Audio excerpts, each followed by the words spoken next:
Coach Eileen, how do I make my partner more blank? Okay, so questions like how do I make my partner more ambitious, more romantic, more health conscious? This is what we're going to answer tonight. Okay. So, welcome, loving people. Welcome to Fall in Love Friday live on YouTube. These are the weekly episodes where I answer the most common questions that I get throughout the week about love, about dating, about relationships. And if you are new here, welcome. I'm relationship coach Aileen Santos. My background is in counseling psychology. I have an MA in counseling. I'm a certified professional coach and a registered guidance counselor. And the reason why I'm sharing these things with you is that I want you to be assured that these are based on the psychology of men and women, the dynamics within relationships. And if you really apply these things, they are going to enhance your life because they are not just my opinions, they are the things that actually work. So, welcome to Fall in Love Friday, and this is a weekly thing we do on YouTube. My goal is to help singles learn love facts versus love fiction so you can enjoy more awesome relationships, also known as love stories in real life. And this is the question that I'm going to answer in this episode. Coach Eileen, how do I make my partner more blank? And you can fill in the blank, that blank, because I've been getting several interesting questions, and we're going to go through them and we're going to learn love lessons from each of these questions and situations. Okay. Now, what's important here, though, I have to mention this. This is a disclaimer. We are not talking about abusive or toxic relationships or partners. So we're not saying that, oh, my partner is always putting me down and destroying my self-esteem. Okay, so this is the episode to watch. No, um, that's a completely different episode. If you're in a toxic relationship or an abusive relationship, then you really need to step back from the relationship first and reassess. And please do that with a professional so that you can really get the help and the support that you need. That is how you really love yourself. Okay. So we are not talking about this. Okay. But instead, these are the regular relationships where you wish your partner were more like this, would do more of this, would be like this. And what we're going to do is we're going to look at five important love lessons from these three situations, these three questions that I have come across this week, where people wish their partners were more blank, also known as better. So they wanted more from the partner and from the relationship because we go through those things sometimes. Okay. And if you are watching this and you know that you have friends who are going to benefit from this, please do share this video, tag your friends in these hashtag love lessons, and please use the comment section, post your aha insights and follow-up questions, because your questions, if we if I encounter them while we're doing the live, then I can answer those questions right away. Or if you're watching the replay, that is still so good because you're still learning, your comments, your questions may become future episodes of Fall in Love Friday. All right, but as you can see, I am hiding everyone's identities, but we are focusing more on the love lessons. All right, so here we have five important love lessons from three situations where people wish their partners were more better. And before I get into it, I just want to say a shout out to Digital Fanboy. Hey there. I am so glad that you're here and you're watching this live. So if you have your aha insights, please do share them with us, Digital Fanboy. Thank you for being here live. Okay, now let's get into the three situations right away so that we can get the love lessons. Situation A, okay? Coach Eileen, how do I get my partner to become more interested in self development like I am because she's not learning and growing? Okay, so this is coming from a man who I have encountered in a personal development group where the kind of group where we go after our goals, where we set our not just dreams but real goals, set our timelines, and really go for our goals. And he wants to be able to share this with his partner, and so he wishes that she could be into self development as well, but she's not interested in that. She's more like a relaxed kind of girl, and she's into other things. but he's the one who's really into this, and he wants to share it with her, and he wishes that she would be more like him, because it's like she's on a steady path while he wants to be go go go. Okay. Situation B, this is coming from a woman. My boyfriend is a great guy, but he's not as ambitious as I am. He's just going with the flow in his career. Okay, actually, this is coming from a woman who's engaged, and she and her boyfriend are about to get married. And one thing that has been bugging her for a while now is that, she's the kind of person who has been, because from an early age she has had to prove herself. Okay, also being a woman, and coming from not a not so prestigious school, and coming from humble beginnings, she has had to prove herself over and over in the corporate world. So in just a few years, she has become a really successful manager in their corporation, handling teams. And she doesn't work with her boyfriend, so he's working in a different company. He's in an engineering company, a company where he's an engineer, and she feels like he's too complacent. Like he doesn't have an ambition to get promoted, get ahead in the company. So she's worried about that, especially since they're about to get married. Okay, so very interesting questions, and you or your friend might be able to relate to any of them. And last but not least, situation slash question, and this is from a wife. She says, I am just disappointed every birthday, every anniversary, every special occasion, because my husband is just not romantic. Okay. So she's told him before that they are, she would want to have a romantic evening, a romantic date, or even a special gift during these special occasions, but it's not his priority. So sometimes he do it, other times not. Other times he gives her gifts, he provides for her, he gives her stuff, but usually it doesn't have to match a special occasion. It's just when she needs it, when she actually needs, like if she needs a new laptop, she gets one. So not doesn't match a special occasion. Okay. So these are the three situations that we're looking at, and I'm going to go into the five love lessons now. Okay. And oh, okay. There's a follow-up question from Digital Fanboy. How do I make my partner more caring or loving?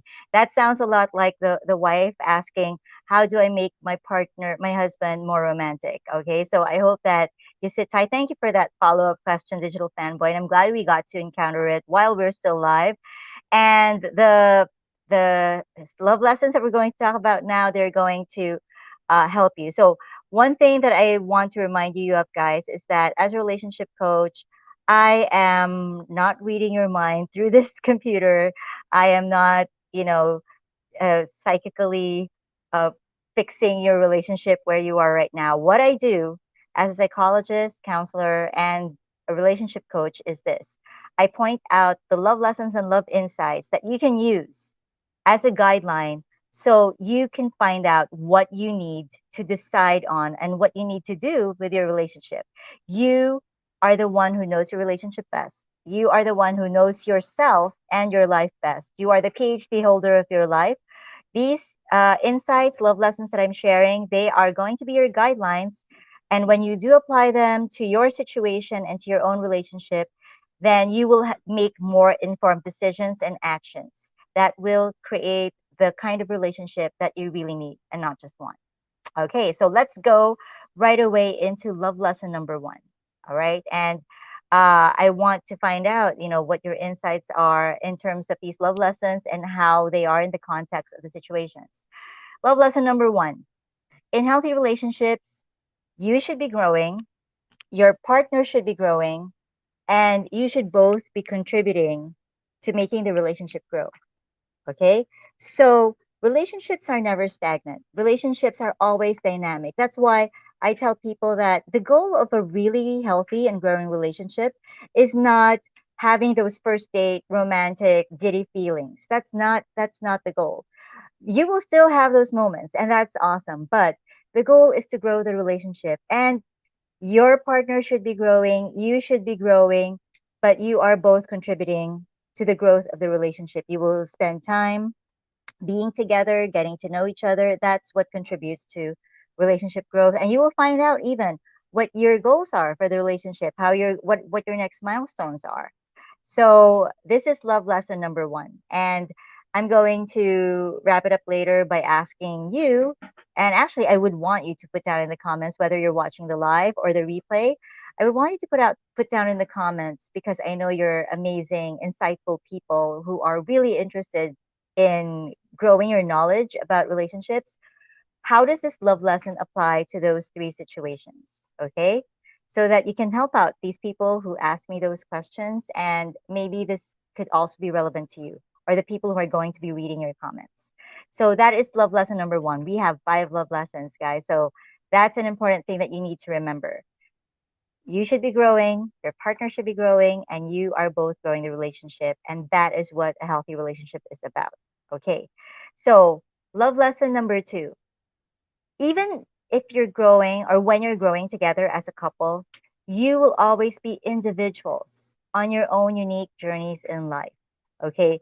Being partnered with someone, having someone who loves you, being in a relationship with someone is amazing. It's great. It's something that we all aspire for. And when we do have it, it's something that really enriches our lives. But it does not mean that we need to become a clone of each other. We don't need to be clones of each other. We don't need to, put ourselves what connect ourselves together at the hip, where we just live one life and experience the entire world through just one set of eyes. No, there's a reason why there are 2 people in every relationship, and that reason is that you are supposed to enrich each other's lives because you are still continuing on your own journey.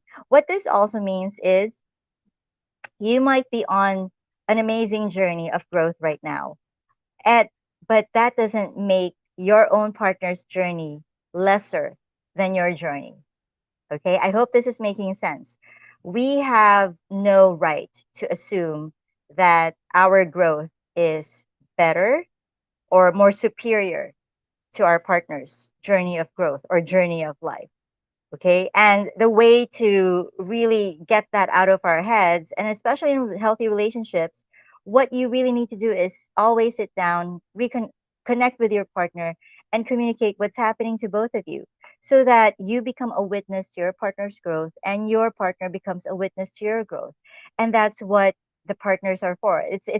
That's an amazing thing about relationships. You have someone who's got your back, who's going to support you, who's going to be supportive of you. But at the same time, because they are also in their own journey of growth, you have someone to witness to. You have someone you to support. You have someone to cheer on and encourage. That's what healthy relationships are all about. You don't expect each other to be clones of each other. You don't want a clone of you. What you want is a partner to go through life with. While you are growing, you have someone to witness the events and milestones of your life, and you have someone to provide witnessing to. Okay, I hope this is making sense. This is love lesson number 2. Love lesson number 3, and this is a big one. The only person we can change is ourselves. We can only inspire and influence people through our example. Okay, so through all of those situations that were mentioned, the bottom line is we can never change our partner. We can't even change our parents. I mean, they are who they are, right? And you grew up with them. We can't even change our siblings. And when we say change, we can't even force them to improve on something or be something that they're not, or give them this requirement or expectation. That's not what a relationship is all about. That's not what love is all about. And at the end of the day, the only person you can really change is yourself. And when your loved ones around you, whether it's a romantic partner or your loved ones, your family members, your friends, the only thing that you can do is influence them by your example and by your inspiration. But it's their decision if they want to go in that same direction of change that you're going, or they they create their own change that they need in their own life. Because remember, I told you, you are the PhD holder of your life. Guess what? Your loved ones are the PhD holders of their own lives. So it's great when you're supporting them. It's great when you mention to them, hey, I got into this awesome personal development class and I'm learning a lot. That's great. Tell them about those things, share the inspiration with them, share the learning with them, but don't require them to go on the same path as you or to change for you. Okay. So I hope that this is sinking in. And this applies to all those situations that we talked about. All these love lessons are applicable to those situations that we talked about. And if you're getting aha moments or insights right now, love lesson number 3 applies to this situation that Coach Eileen mentioned. Yes, please do post those in the comments, because when you concretize your realizations, the love lessons that you are learning yourself, and you post them in the comments, then you are not only enlightening the people who are going to come after you in the comment section, but also you are clarifying what you are actually learning. And that means that that learning, that lesson is going to be more real for you because it's going to stick to you. Okay? And we really want that. Love lesson number 4: when we keep wishing for a partner to become our ideal version of what a romantic partner should be, then we are not really loving them for who they are. Okay, I'm going to say this again because this is super important. When we keep wishing for a partner to become our ideal version of what a romantic partner should be, then we're not really loving them for who they are. On one hand, I do know the spirit of the questions that were sent in. Okay, they want to share more with their partner. They want to be growing together with their partner. They want what's best for their partner. But your partner is not your project. Your partner is your partner. And if we, I mean, let's just like have a review of the love lessons. You should be growing, your partner should be growing, you should both contributing to the growth of the relationship. So guess what? You're not going to be orchestrating the growth of your partner because that's your partner's responsibility, not yours. Okay? Love lesson number 2: you are on your own unique journeys in life. So you do not want to turn your partner into your clone or into your project. Okay, your partner is not a project, your partner is your partner. Love lesson number 3: the only person we can change is ourselves. Again, we're iterating the same lesson, but we're looking at the different facets of this lesson because we can really never change anyone else. We can only inspire them and influence them through our example. But their life is their life. I mean, I'm a coach and a counselor. People come to me so that I could help them change their lives for the better. And that's great because when they do come to me, that means that they're ready to receive the learning and they're ready to apply the learning. But if they're really not ready, even if they come to me and I give them the best growth plan that they can use, the techniques and practice it with them, but if they're not willing to put in the work because they really have not decided internally in their heart that they want this kind of growth or change, then that is the extent of what I can do for them. Their growth is still their growth. I can be their partner, their coach in their journey, but their growth is their growth. So we go to lesson number 4, a recap. And I'm going to recap this love lesson by quoting Mother Teresa. She said, when we are too busy judging people, then we have no time to love them. Okay?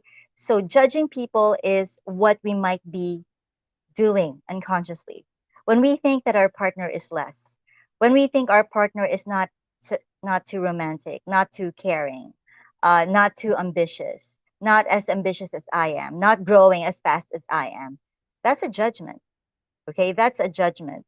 Maybe there's truth to that because maybe you've been having conversations with your partner and you are seeing that this is what's happening. Then it's up to you to realize these love lessons and then use these love lessons as a guide to inform your decisions about what you need to do next. Okay, I'm not going to tell you what to do. You are going to decide what you do next based on these important love lessons. But I want you to remember, in Mother Teresa's words, when we are too busy judging people, then we have no time to love them.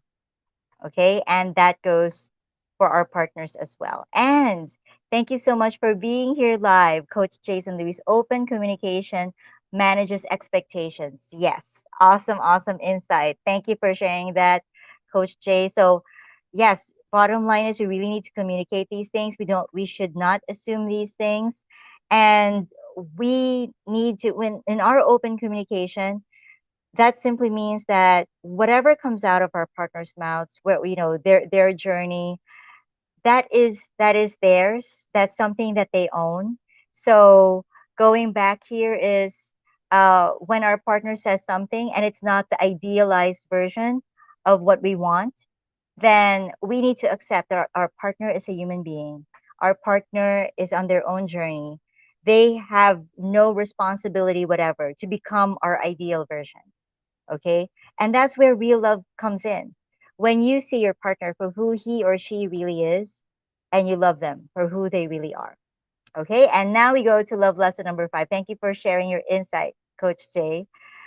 Love lesson number 5. This is actually a love lesson that I would like to address to the partners of those people who sent in the questions. So if you feel like you're one of those partners, you're in a relationship, and you feel like your partner was thinking those situations or questions that we flashed earlier, your partner is complaining that you're not this enough, you're not this, they wish that you were better. Okay.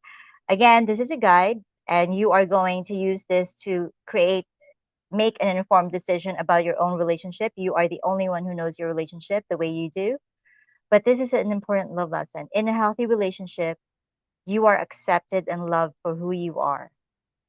And it's because you are accepted and loved for who you are, then you develop the courage to grow into more of who you're supposed to be.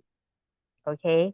So in a healthy relationship, you there is really growth in an awesome healthy relationship, but it's not the kind of growth that is imposed or required by our partner. In fact, the real growth happens when we know that we are accepted exactly for who we are, because when that happens, then we remember we are worthy of love no matter what. Even when we're being weird, there is this person who loves our weirdness. There is this person who loves what makes us who we are, what makes us unique. And so we get the courage to become own up to our uniqueness, become more of who we are supposed to be. We only become better when in the first place someone already loved us when we were not better yet. All right? And I want to thank you guys for sticking with me. And I'm going to share with you another comment. Hi, beautiful. I have a question. What should I do that will make my wife more attractive to me? Okay, this is a very interesting question. Um, okay, I want to ask you back again. I am glad for this question. And the way that I usually do this, even my coaching sessions, I am going to ask you a question back. Okay. Two questions, actually. Okay. Number one would be, um, what made you attracted to her before you got married? Okay. You got married for a reason. You got married because you wanted to commit to her and you wanted to make it a commitment for a lifetime. So, what attracted you to her enough to make you marry your wife? So that's question number one. And this is question number two. What are you doing to make her realize that she's already attractive to you? Okay, that's important. Okay. There is okay, there's a follow-up question. Okay, I don't understand though. I marry her because I'm in girls. Okay, maybe you press that button, but here's the thing: when someone feels already beautiful in your presence, then that feeling that's internal is going to come out in who they are, in the way that they look. Okay, I want to answer this. Okay, by the way, I'm remembering this story, and I'm glad. Thank you, Sakshi, for this question. This is a very interesting question. I'm glad that we're looking at it. Okay, so I want to. Have you ever heard of the eight cow wife? Okay, so that's an interesting story. So the eight cow wife is this. this is the story of the eight cow wife. There was once a there were once two sisters in this island, and the one sister, the younger one, was was very very beautiful, and then the older sister was actually what people considered ugly in that island. Okay. So what happened was, uh, they people put value on the beauty or the attractiveness, or the value in general of women, by giving them a dowry that was equivalent to how they saw that woman, the value, the woman's value. And they were surprised when one day this guy comes up to the father and asks for the ugly sister's hand in marriage. And the younger sister, she has been getting a lot of proposals, and the best that she got was 5 cows. But what this elder sister, this ugly elder sister, got was 8 cows. Okay. And so the father was actually really, really happy to give away his ugly daughter for 8 cows. And so the ugly sister got married to this man, and then they moved to to the farther side of the island. And then people all over the island were always saying, "Oh, poor guy, he gave 8 cows for such an ugly woman." Okay, so that was like the story for decades. And one tourist came to this island, and of course he heard about that story, and he got interested because this man that they were saying, "Oh, poor guy, he has a very ugly wife, but he gave 8 cows for her." So he was interested to find out more about this guy, especially since he became one of, the richest guy in the island.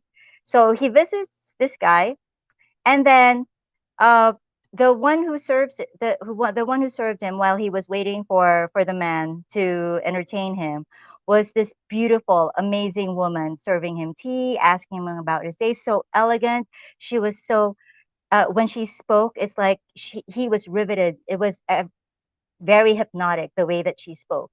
And then, so he was wondering, okay, so where's the ugly wife? Because, tourist, he wanted to see the ugly wife. And presently, the rich guy came out and entertained the tourist. And then the tourist asked this question, "Where is your wife?" And then the man just smiled and said, "You just met her. She has been serving you tea and been talking to you all this time." And the tourist was so amazed, and he asked, "But I thought among the people in this island, they kept saying that you married the ugliest girl on this island." Okay. So what the man said was very wise. He said, "She was never ugly to me, but because people told her that she was, she started to believe it. And what I wanted from then until now is the most attractive girl on the island. I saw her that way. I needed to make her see herself as that way. And I did that by showing her how much value I put on her by giving the dowry of 8 cows to her father." And so I got what I wanted, the woman that I really love, and she knows her value and her beauty. I used to be able to be the only one to be able to see it, but because I showed her the way I saw her, then she became a truly 8 cow wife. And this story is actually a true story. I read it a long time ago from one of the archives of Reader's Digest. It came from an American tourist who sent in that essay to Reader's Digest. I don't know what that island is anymore, but the way we see our partners, the way that the way that we value our partners is a lot more important than what others what the way others perceive them. So if we feel like our partner is super attractive, amazing, awesome, and we let them know that in every way that we could, then they're going to believe it, and they're going to show it, not just in their heart, but also in their appearance. Okay? So I'm getting a few more comments. Okay.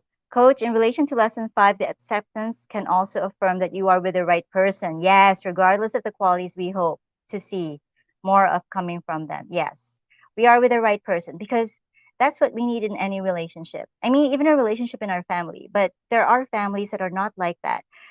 We always say that family is home. Family is that place where even if you super messed up, it's always a place where you can come home to. Then a romantic relationship should be like that as well. Sakshi says, thank you so much for giving valuable advice. Okay, I am so glad that it helps Sakshi. And yes, thank you for bringing up that question. I really hope it helps a lot of people as well. And thank you so much, guys, for being here live. And even if you're watching the replay, I hope you're getting a lot from this. And yes, post your questions still because they could be future episodes of Fall in Love Friday. So you just learned important love lessons from three situations where people wish their partners were more better.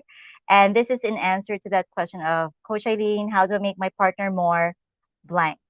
All right. So please keep sharing this video, tag your friends in these love lessons, post your aha insights and follow up questions in the comments, whether you're watching the replay or you're still here live. And I'll see you guys again next week. Fall in Love Friday is live on YouTube every Friday at 9 p.m. Manila time. So that's GMT plus 8. And if you want to find more of me, just look for me on Facebook and here using Coach Aileen Santos as keywords. And yes, the most important thing is I hope that you learned a lot from this episode, and I hope that you apply what you learned to create more love in your life. Thank you so much, guys. See you again next week. Bye.